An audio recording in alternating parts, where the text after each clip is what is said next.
기묘하고 그윽한 향기를 풍긴다 하여 묘향산이라 불리는 산기슭.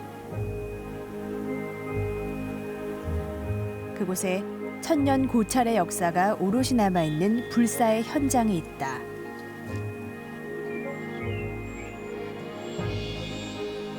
북한 불교의 총요람이며 국보로 지정된 묘향산 보현사다.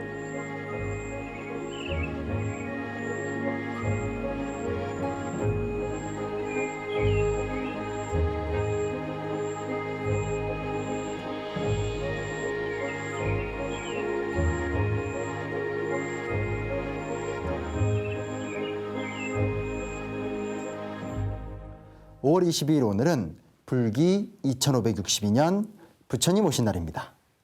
부처님 오신 날을 맞아 다시 보는 북한 문화유산 두 번째 이야기로 북한 최대의 명찰 묘향산 보현사를 만나보려 합니다. 보현사를 안고 있는 묘향산은 동금강, 남지리, 서구월, 북묘향으로 손꼽히는 조선시대 4대 명산 중 하나인데요. 바로 이 묘향산에 조선시대 삼보주의를 갖춘 사찰, 보현사가 자리 잡고 있습니다. 여기서 삼보주의란 불보사찰 통도사, 법보사찰 해인사, 승보사찰 송광사의 주의를 한꺼번에 갖춘 대찰이라는 의미인데요. 삼보사찰을 모두 합한 정도의 주의라니 보현사가 차지하는 위상이 어느 정도인지를 짐작할 수 있습니다. 대가람의 위용을 간직하고 있는 대표적 사찰이자 북한 불교 유적의 보고인 묘향산 보현사. 우리 역사의 숨결이 배어있는 그 현장으로 떠나봅니다.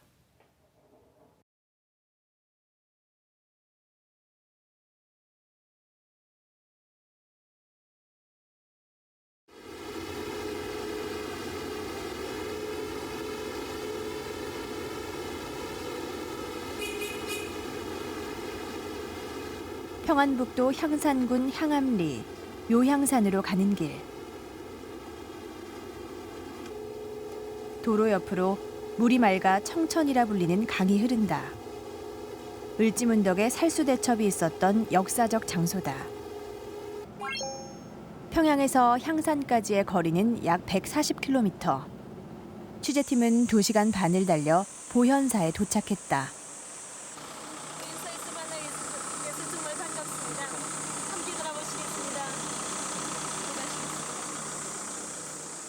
김영숙 1급 강사가 보현사 경내로 취재팀을 안내한다.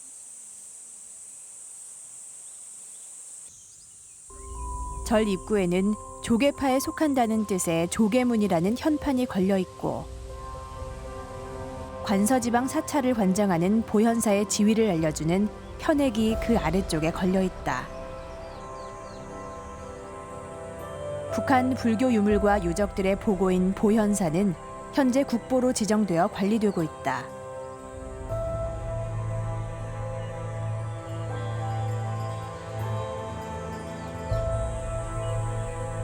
고려 초기에 창건된 보현사는 잦은 화재로 보수와 중건을 거듭해왔다. 그 가운데 옛 건축의 모습을 간직하고 있는 건물들이 남아있어 당시의 높은 건축수를 확인할 수 있다. 보현사의 중심 법당인 대웅전입니다. 잘 다듬은 축대 위에 굵고 듬직한 기둥들을 세우고 기둥 위에는 나무 고임 조각을 밖으로는 7포 안으로는 11포 모을렸습니다.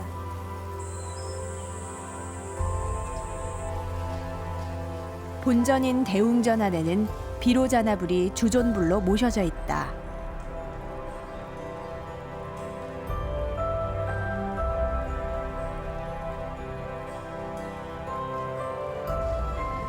북한 당국은 한국전쟁 당시 소실된 대웅전을 원상 복구하면서 법당 안에 불상을 안치할 수 있도록 허용했다.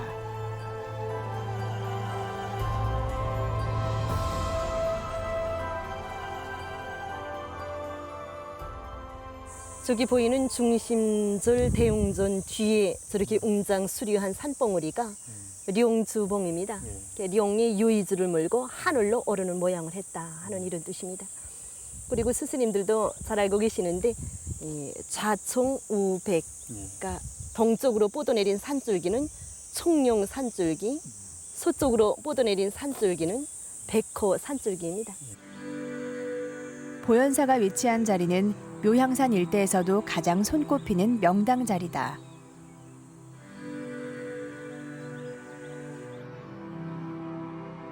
조선시대에 그려진 묘향산 전도 속에서 이 같은 사실을 확인할 수 있다. 먼저 묘향산의 주봉을 중심에 두고 좌우로 흘러내린 산줄기들이 보현사를 보호하듯 감싸고 있다. 다시 용주봉을 중심으로 작은 산줄기들이 둘러싸고 있어 이중의 보호막을 갖춘 형상이다. 절 앞을 흐르는 냇물 또한 보현사를 감싸듯 흐르고 있어 명당의 조건을 모두 갖추고 있는 것이다.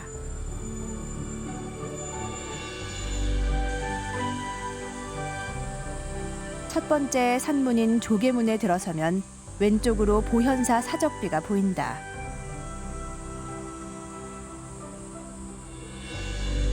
사적비 앞머리에는 고려 인종이 친필로 쓴 글씨가 남아있다. 그 아래로는 보현사의 내력을 적은 1200자의 비문이 해서체로 새겨져 있다. 이 비문은 고려 인종의 명을 받은 삼국사기의 저자 김부식이 작성한 것이다. 사찰 사적 비문에 왕과 당대 최고의 문장가가 참여했다는 사실에서 당시 보현사의 지위를 짐작할 수 있다. 처음에 여기 묘향산에 안심사라는 절을 처음으로 짓고 그 안심사로부터 백보로 떨어진 여기 지금 아주 경치 좋은 명당 자리에다가 자리를 정하고 243칸에 달하는 절을 짓고 절 이름을 보현사, 그리고 그때부터 산의 이름을 묘향산이라고 불렀다는 기록이 있습니다. 이게 그때부터 1000년 세월을 거쳐왔습니다. 그때 규모는 어느 정도였습니까, 이 사찰이? 저기 중심절을 기본으로 해서 좌우에 지금 여기 남아있는 건물 평방수는 5만여 평방으로 보는데 그때 규모로 보면 한 10만여 평방 정도가 되었습니다. 굉장히 큰 규모인데. 예, 정말 큰 절이었습니다. 창건 이래 보현사는 줄곧 우리나라 중심 사찰의 면모를 지켜왔다. 고려 말에는 300여 칸의 법당을 가진 대가람으로 조선시대와 일제 때는 31개 본산의 하나로 그 명성을 이어왔다.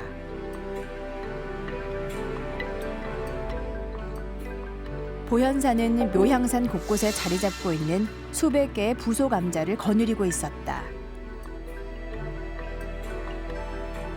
묘향산 전체가 거대한 보현사의 경내였던 셈이다.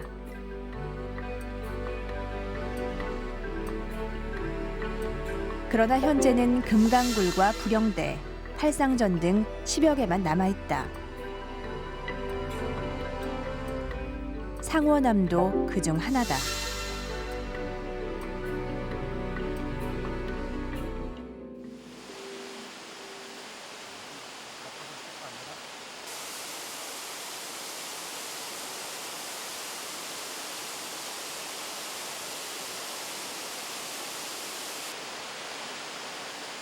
요양산에서도 가장 뛰어난 경치를 자랑하는 법왕봉 남쪽 산중턱에 상원암이 자리 잡고 있다. 상원암은 예로부터 묘향산 암자들 가운데 으뜸이라고 해서 향산 제일암이라 불렸다. 상원암 툇마루에 서면 묘향산의 절경을 한눈에 볼 수 있다. 11m나 되는 석가래를 중간 기둥 없이 사용해서 전면 시야를 개방한 덕분이다.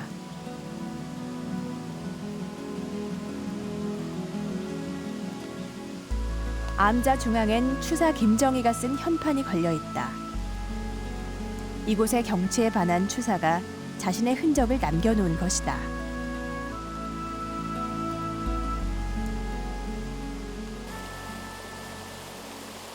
요향산 상원암에 매료된 사람들 가운데 양사원도 빼놓을 수 없다.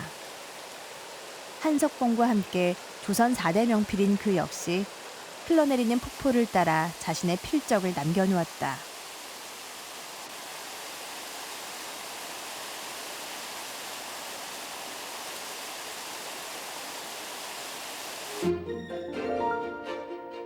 오늘날의 보현사는 주변 건물들은 사라지고 남북 중심축을 따라 차례로 놓인 구조물만 남아있다.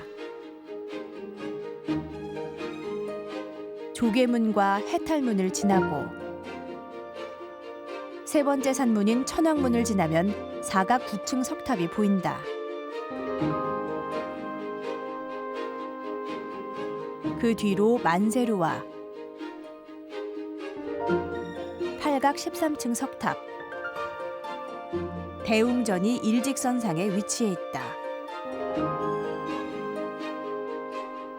현재 보현사는 대웅전 앞으로 2개의 탑이 서 있는 독특한 구조다. 이거 오래 자란 나무일수록 좋다고 하니까 말이야. 보현사의 탑들이 이렇게 세워진 까닭은 무엇일까?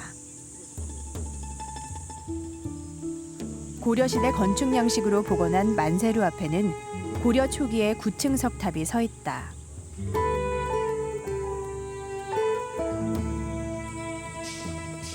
연꽃 대좌형 기단부에는 1044년 탑을 세웠다는 명문이 새겨져 있다.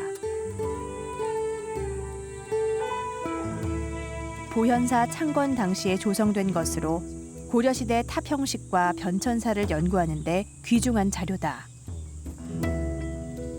대웅전 앞뜰에는 높이 10m 남짓한 팔각 13층 석탑이 서 있다. 보현사를 상징하는 성보로 여겨지는 것이다.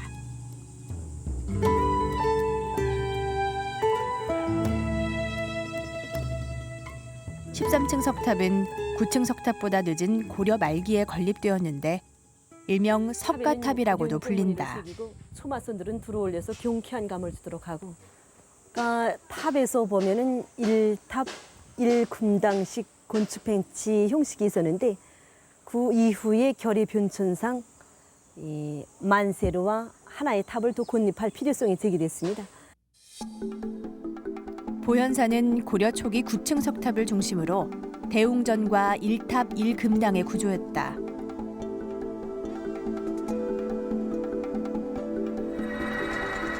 절의 규모가 커지면서 그 가운데 만세루가 들어섰고 대웅전 앞의 탑을 가로막은 형상이 되었다. 이에 13층 탑을 새로 만들어 중심탑으로 삼았다. 그 결과 보현사는 2개의 탑이 앞뒤로 배치된 쌍탑 구조를 갖게 된 것이다.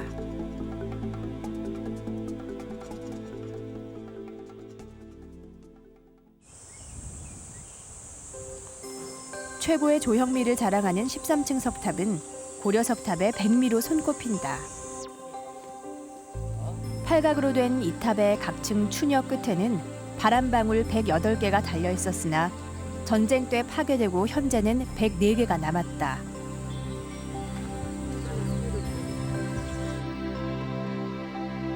이 13층 탑은 날렵한 상승감과 안정감을 동시에 갖고 있다. 그 비결은 각층의 높이에 숨어 있다. 가운데 7층 탑을 기준으로 위아래 층을 각각 짝지어 보면 모두 같은 높이임을 알 수 있다. 각 층의 높이가 일정한 비율로 줄어들도록 만든 것이다. 이 탑의 또 하나의 특징은 팔각 구조라는 것이다. 우리나라에서는 흔하지 않은 팔각탑의 전통. 과연 어디에서 비롯된 것일까? 평양에 있는 고구려 시조 동명왕릉. 왕릉 옆에는 고구려의 전통을 간직한 정릉사가 있다. 이곳에서 팔각탑의 흔적을 발견할 수 있었다. 이 같은 팔각탑은 백제나 신라에서는 보이지 않는 것으로 주로 북한 지역에서 발견된다.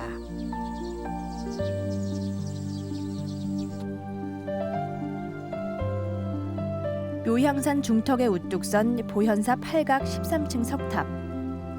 이 탑엔 하나의 전설 같은 이야기가 전해진다. 임진왜란 당시 서산대사는 이 탑의 방울 소리를 듣고 전쟁이 났음을 알고 외적의 침입을 막기 위해 승병을 모집했다는 것이다.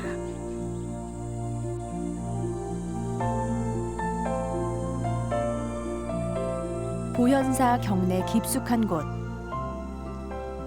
서산대사를 모신 사당, 수충사가 자리에 있다. 사당 중앙에는 서산대사의 진영이 모셔져 있다. 선종과 교종을 아우르는 조선시대 최고의 승려로 손꼽히는 서산대사는 임진왜란 당시 승병 5,000명을 모집해 평양성 전투를 승리로 이끌었다. 좌우로는 그의 수제자였던 사명대사와 처영대사의 진영이 있는데 이들 모두 승병장이었다. 그루만기 깊은 일만 골짜기와 빗바람 수충사는 1794년 서산대사의 애국심을 기리기 위해 정조의 명으로 만들어졌다.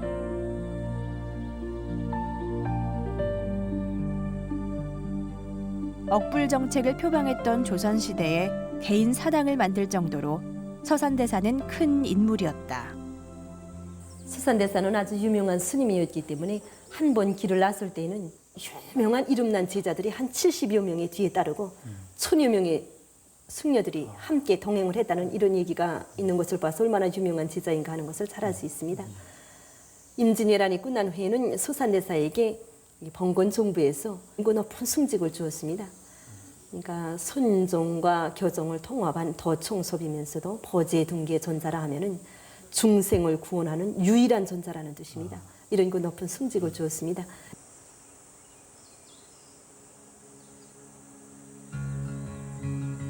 팔도의 승려를 거느리는 최고의 지위에 올랐던 서산대사. 나이 19에 출가한 그는 30 중반 선종과 교종을 동시에 총괄하는 양종 판사에 올랐다. 그러나 전국의 명산을 떠돌며 수행에 열중하던 끝에 출세의 길을 버리고 수도자의 길을 택한다. 40 후반 요향산에 이른 서산대사는 그 아름다움에 매료된다.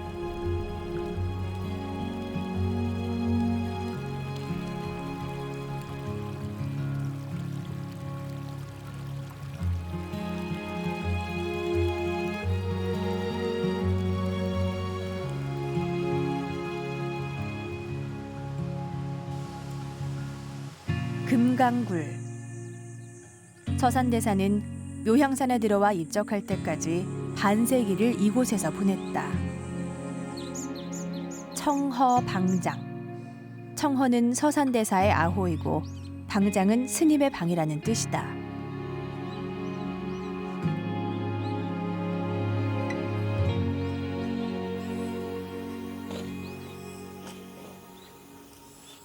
금강암은 처음 세워진 연대는 고려말로 보고 있습니다. 크기는 보시는 바와 같이 스님 보시기에도 아주 굉장해 보이지 않습니까? 예. 이게 바위의 길이가 한 15m 정도 됩니다. 끝까지. 그리고 이제 너비는 한 10m 정도 됩니다. 그래서 이게 밑에다가 이렇게 집을 훌륭히 지을 수 있었습니다. 불교 교리에 대한 깊은 이해와 실천을 통해 당대 승려들의 존경을 받았던 큰 스님 서산대사.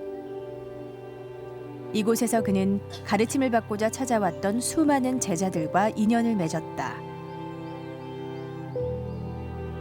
사명대사가 서산대사를 처음 만난 장소 또한 바로 이곳이었다. 지금도 이곳에는 두 사람의 제주 겨루기에 관한 이야기가 전해지고 있다. 산에 오르는 경기를 하자고 사명당이 먼저 제기를 했단 말입니다.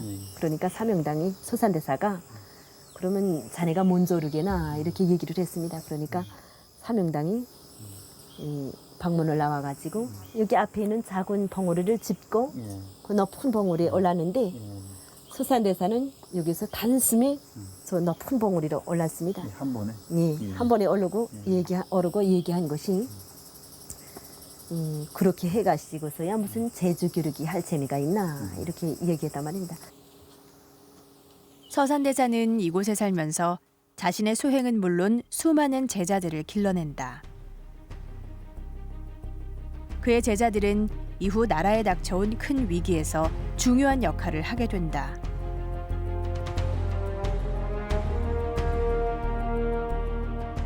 (1592년) 임진왜란이 발발했다.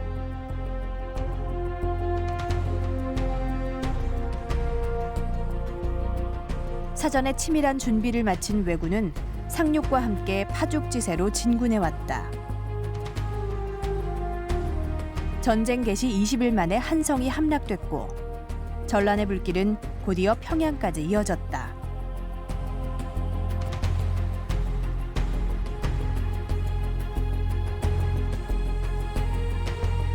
수도에 정진하고 있던 서산대사는 나라의 위기 앞에 산에서 내려와 평양성 전투에 참여한다.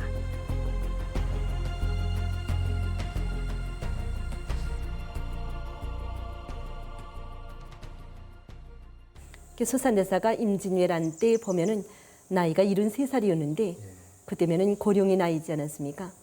나라가 위험에 처하니까 원래 스님들이라 하면은 살생을 하지 않지만은 살생의 악한 원인을 없애고 나라를 안정하게 하기 위해서 73살이 전국에 있는 제자들에게 경문을 띄웠습니다. 경문을 띄웠는데 5천 명의 제자들이 전국 각지에서 호응에 나섰습니다.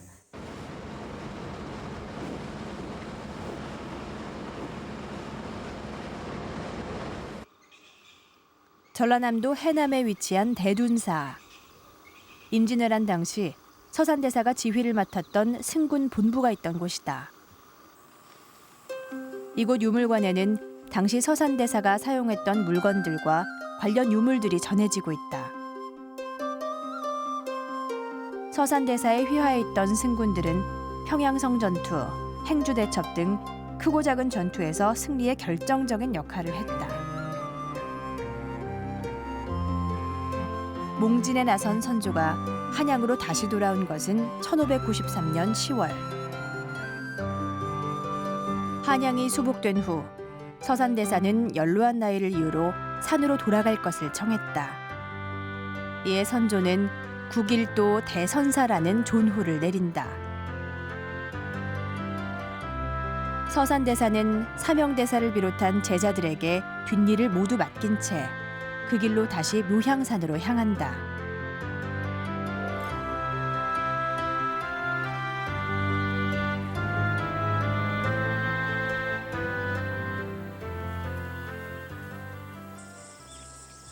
묘향산으로 돌아온 서산대사는 참선을 통해 몸과 마음을 닦는 한편 교리에 대한 연구 또한 게을리하지 않았다.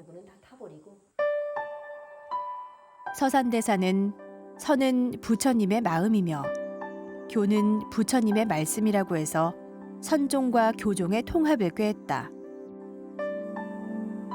그가 남긴 저서들은 오늘날까지도 승려들의 필독서로 이용될 만큼 이론과 실천을 잘 조화한 것으로 평가받고 있다. 서산대사는 85 되던 해 묘향산에서 입적했다.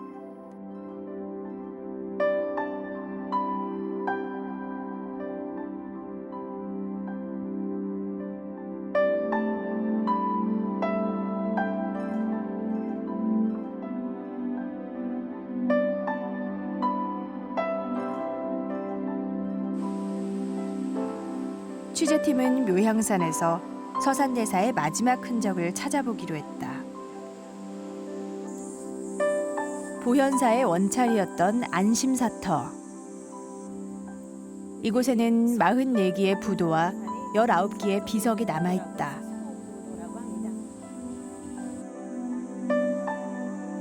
부도는 고승들의 사리를 모신 탑을 말한다. 현재 이곳에는 천년의 역사를 이어오는 동안 보현사와 묘향산을 거쳐간 수많은 고승들의 사리가 모셔져 있는데 한국전쟁 때 상당수의 부도들이 파괴됐다. 이거는 청호. 맞지? 청호. 청호자이다. 여기 본명, 본명이 휴정. 자가, 자는 효능, 자호는 자호가 청호자이다. 이 서산대사 비석이네. 네, 서산대사 비석입니다. 부서진 부도 비만 발견됐을 뿐 서산대사의 부도는 부도밭 어디에서도 찾을 수가 없었다.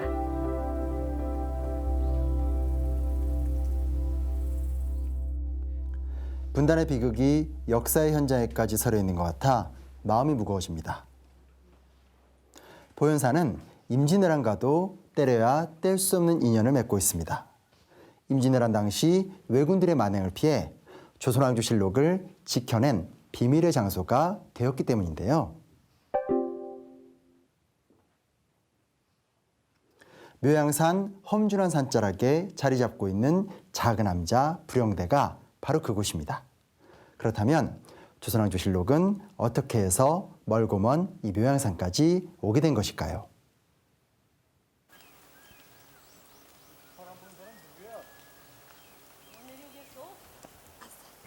가파른 경사를 따라 묘향산을 올랐다.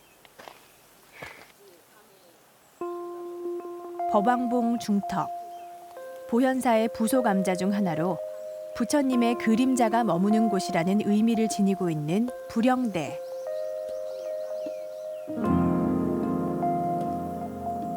예로부터 불영대 달도지가 유명해 향산 8경으로 꼽힌다.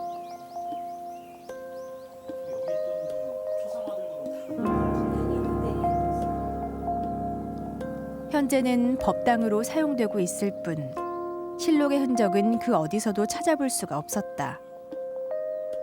실록은 어떻게 이 험준한 산속 깊은 곳까지 왔던 것일까?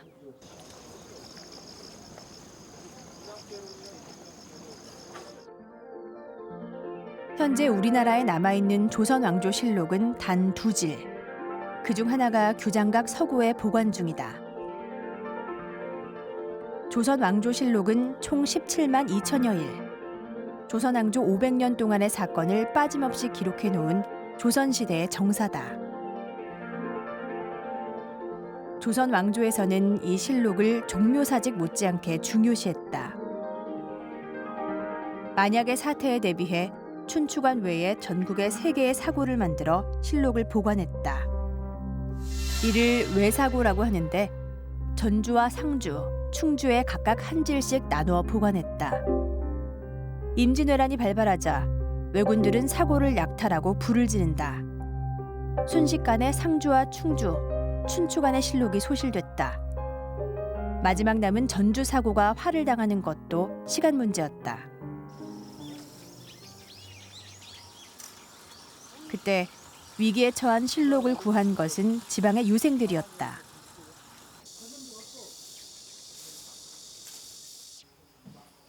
왜군이 들이닥친다는 소식에 지방 유생이었던 안의와 손홍록 두 사람은 실록과 태조의 영정을 대피시키기로 한다.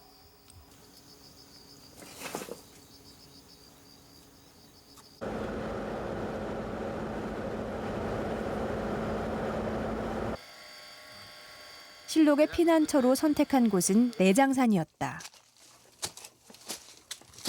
예로부터 험준하기로 유명한 내장산.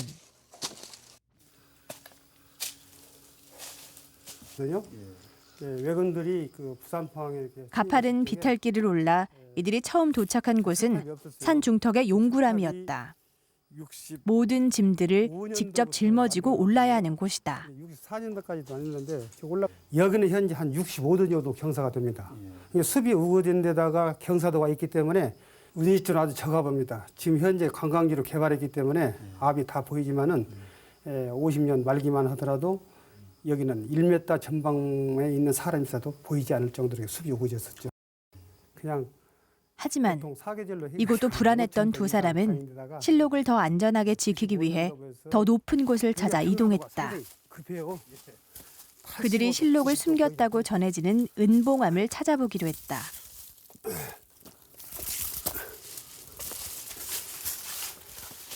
은봉암은 겉으로 봐서는 전혀 찾을 수 없는 산속 깊은 곳에 위치해 있었다. 그 용구람은 아마도 객가에 있기 때문에 노출 확률이 많지만 보다시피 여기는 아주 험준하고 좀 경사도가 한 거의 90도에 가깝지 않습니까? 근데 이 자리가 있으면 안전지대라고 볼 수가 있죠. 그래서 일단 실록을 옮기게 된 원인이 되죠. 그 그러나 전쟁이 길어지면서 실록은 다시 한번 기나긴 여정에 오르게 된다. 내장산을 떠난 실록은 익산과 부여, 수원과 강화를 거쳐 선조가 피난가 있던 해주에 이른다. 그러나 정유재란의 발발로 다시 길을 떠나 최종적으로는 묘향산까지 이르게 된 것이다.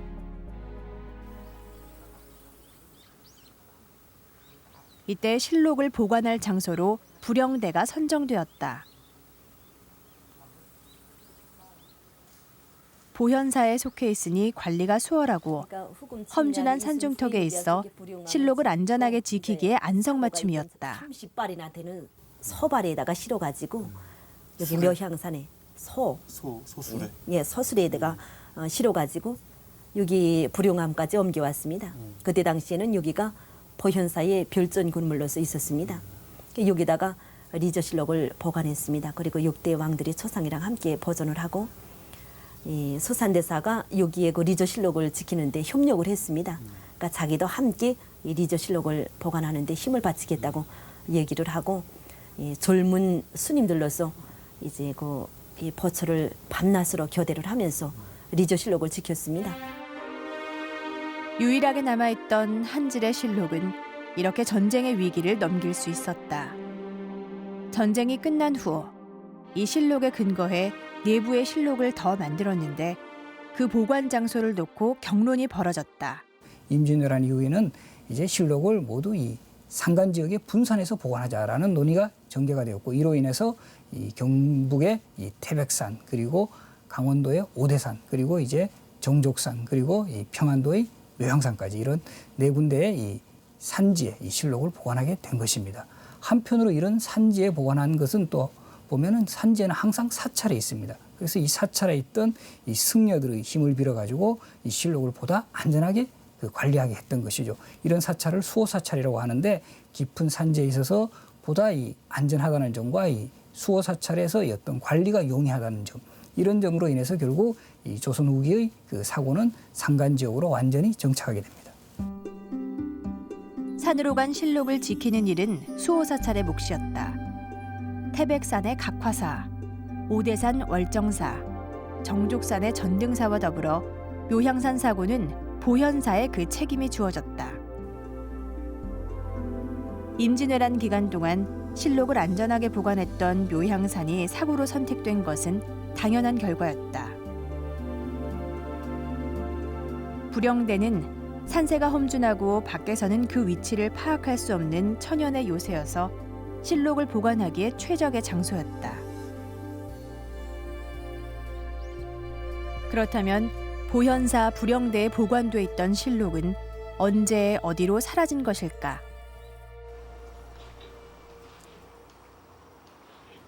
한국학중앙연구원 장서각.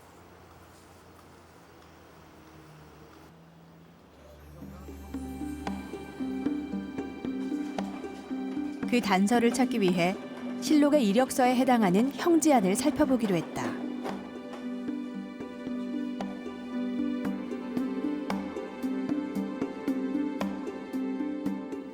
사고의 문을 열거나 실록을 꺼내는 등 실록에 관련된 모든 내용을 기록하고 있는 형지안. 묘향산에 있던 실록이 적상산으로 옮겨졌음을 확인할 수 있었다. 묘향산은 중국과 국경이 가깝기 때문에 후금의 위협이 본격화된 광해군 시절부터 사고 이전에 대한 논의가 있었다. 그 결과 인조 11년 적상산으로 옮겨진 것이다.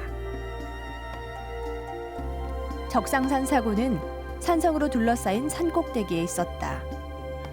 묘향산과 마찬가지로 천연 요새로 알려진 곳인데 현재는 복원된 사고가 서 있다.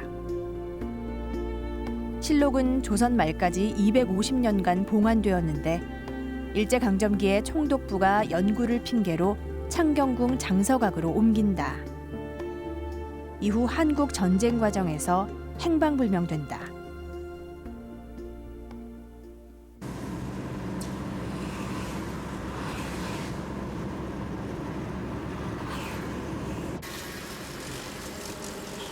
북한 최고의 인재 양성기관인 김일성 종합대학교.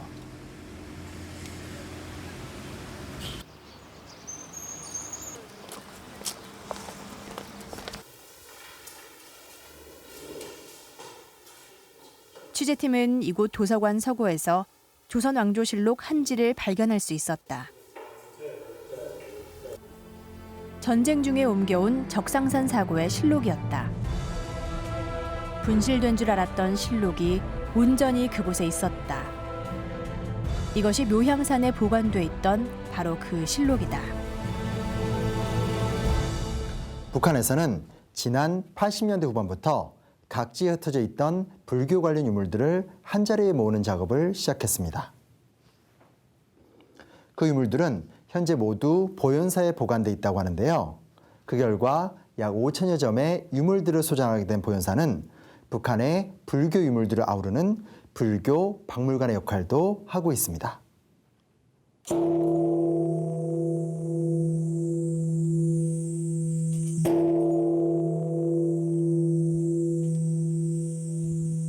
보현사 경내 한쪽에 서 있는 다란이 석당.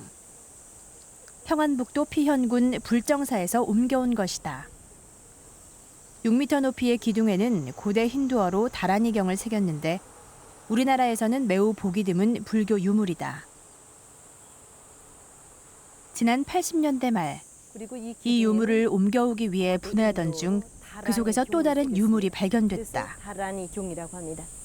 그래 맨 꼭대기부터 하나하나 내려서 차에 옮겨 실다가 여기 밑부분에 이거 지금 사자 있는 그 밑부분에 보니까 이 돌을 올려놓고 보니까 가운데 이렇게 소각에 파져 있었습니다. 그런데 거기 눈에 띄우는 것이 오랜 세월 거쳐오면서 그 덜짬으로 먼지는 들어가 배겼지만은 이 다란이 석당과 똑같이 모조한 그 청동탑이 하나 발굴됐습니다.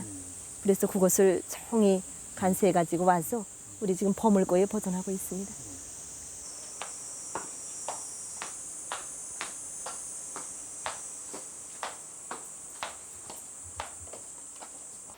보현사에서는 KBS 취재팀을 위해 특별히 보물 수장고를 개방하기로 결정했다. 최초로 공개되는 보현사의 보물 수장고.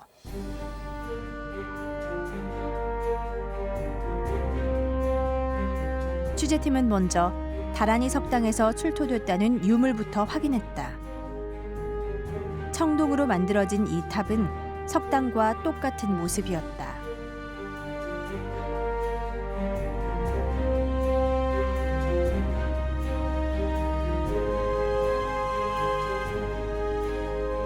보물 수장고 안에는 불상과 기타 유물들이 전시돼 있었는데 소장하고 있는 유물 가운데 일부만 전시한 것이라고 한다. 새나라 시기 불상들입니다.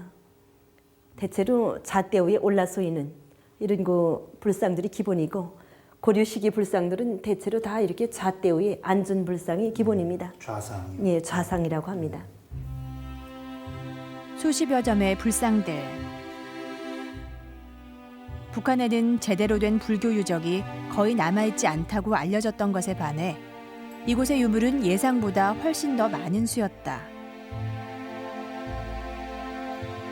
그 가운데 취재팀의 주목을 끄는 불상이 있었다.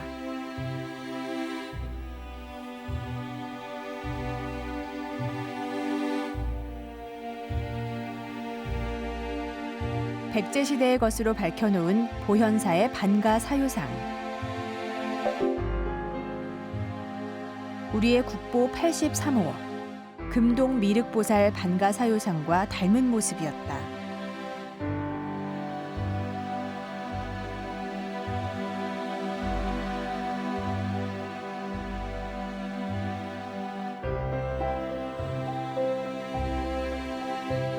전체적인 형태는 물론이고 손동작이나 옷주름 등 세세한 부분까지도 흡사해 보인다.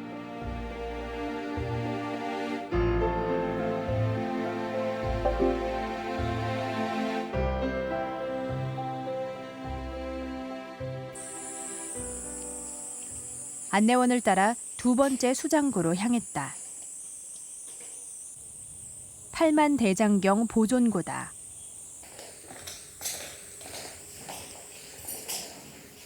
서적들로 가득 찬 전시관 안에는 총 1159건에 달하는 팔만대장경본 전질이 온전하게 보관돼 있었다.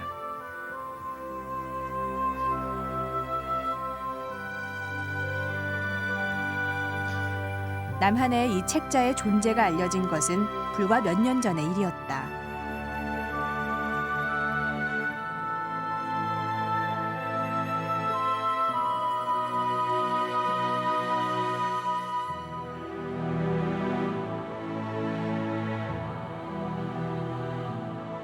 취재 결과 이것은 해인사의 8만 대장경을 인쇄한 판본이었다. 대장경판이 만들어진 이래 전지를 인쇄한 경우는 총 17번이었다. 지난 1937년 일제 치하에서도 대장경의 인쇄 작업이 실시됐는데 바로 이것이 보현사로 옮겨져서 지금까지 사찰의 귀중한 보물로 간직되어 온 것이다.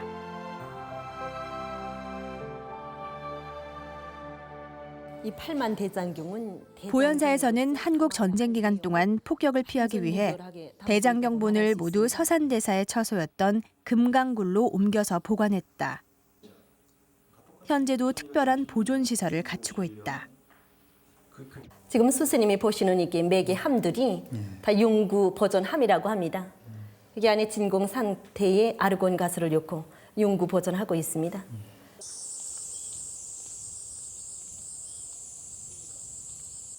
룡주봉입니다. 보현사가 자랑하는 또 하나의 불교 유적은 대웅전 뒤편에 솟아있는 용주봉 정상에 있다.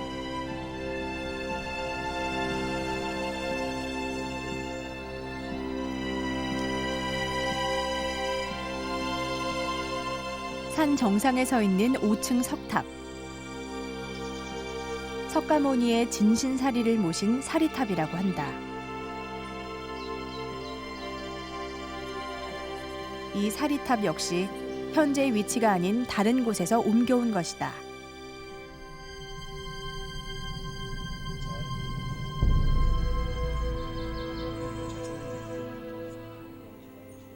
그 내오남 지구에 원래 석가모니 사리를 가지다가 사리를 잘 봉안하고 사리탑을 세웠습니다. 이게 석가모니 사리탑이란 말입니다. 그런데 1915년경에 묘향산에 대홍수가 났습니다. 그래서 그 내오남 지구에 있던 이 사리탑이 홍수가 나면서 그 밑으로 또 내려왔습니다. 또 내려와서 이 탑을 다시 그 후에 1930년경에 바로 보현사 여기 뒤에 령주봉에다가 다시 그 사리탑을 여기다 옮겨왔습니다. 그래서 바로 이게 령주봉에 사리탑이 세워지게 됐습니다. 불교에서 부처의 사리는 석가모니 그 자체로 여겨지는 성물이다.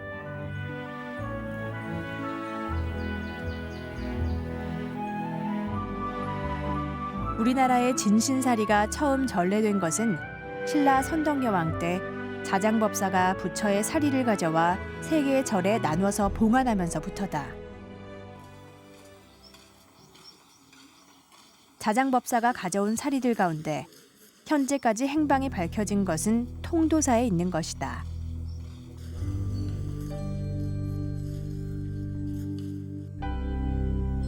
석가모니의 신체 일부에 해당하는 진신사리를 모신 까닭에 통도사에서는 불상을 필요로 하지 않는다. 통도사는 진신사리가 있는 절이라는 의미로 불보사찰로 불린다. 임진왜란 때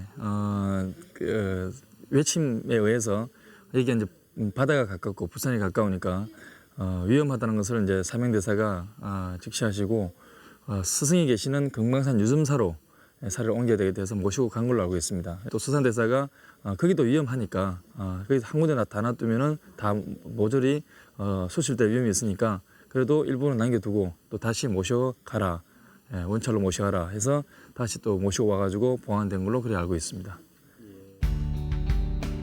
바로 이 시기 금강산으로 가져온 사리 중 일부가 묘향산 보현사로 옮겨진다.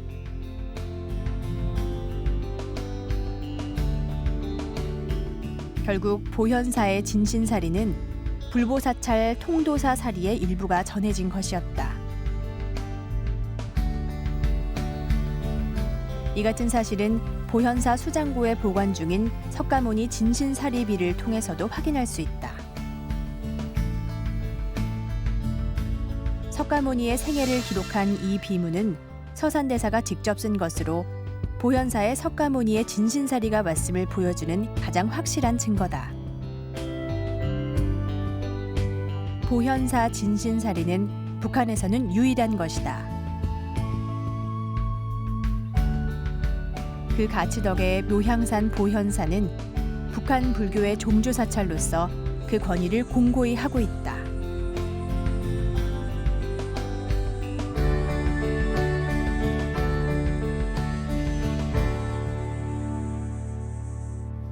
수많은 불교 보물 중에서 제일로 꼽는 세 가지를 삼보라고 하는데요.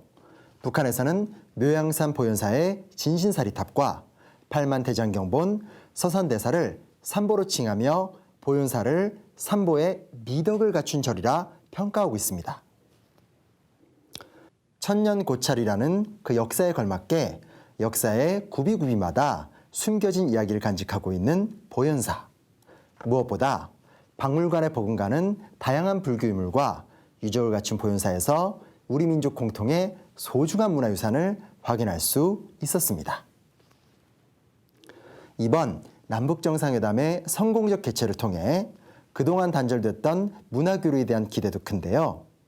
오랜 세월 동안 잊혔던 불교 유적들을 직접 찾아가 볼 수 있는 그날을 조심스레 기다려보고 싶습니다.